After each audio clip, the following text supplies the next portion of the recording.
This is the end of the human road here, as you can see. And this is because we have something what's called a penguin highway. The penguin highways, they go between the food source of the penguin, which is the ocean, and their home or their breeding grounds. All on the same line, they compact the snow down and make their life easier for themselves. Penguins grouping up next to the coastline. So it's very rarely that a single penguin goes in the water. Because it's survival just by numbers. The more penguins in the water, the less likely it is that the single penguin is the victim. That's why they're waiting. The leopard seal can just catch one at a time. Yeah. So if you have 50 coming into the water, 49 will certainly survive. It's always a good idea to be not the first, right? So Yeah. That's why they're hesitating.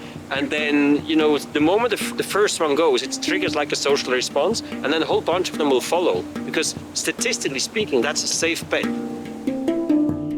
So these are Gen 2 penguins, and they're just early in the nesting phase here. But as penguins go, the Gen 2s are doing pretty well. The population is increasing.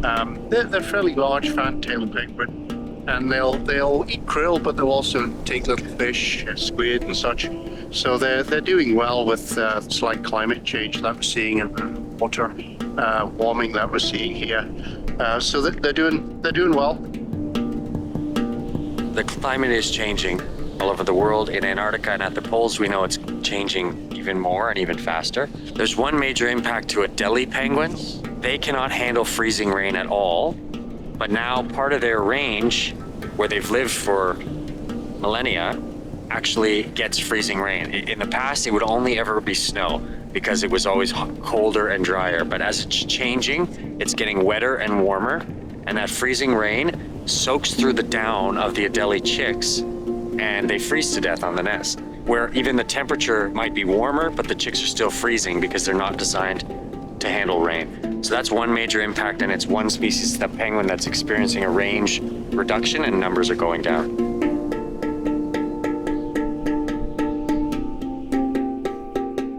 We're at a chinstrap penguin colony at Orne Harbor, and as you can see, they use the upper ridges this whole saddle here. That means they're able to get here when the snow first melts. That's why we have chicks that are so far along compared to some of the other colonies we've been seeing. They started much earlier. Now chinstraps stay out to sea quite a bit longer than the Gen 2s, for example.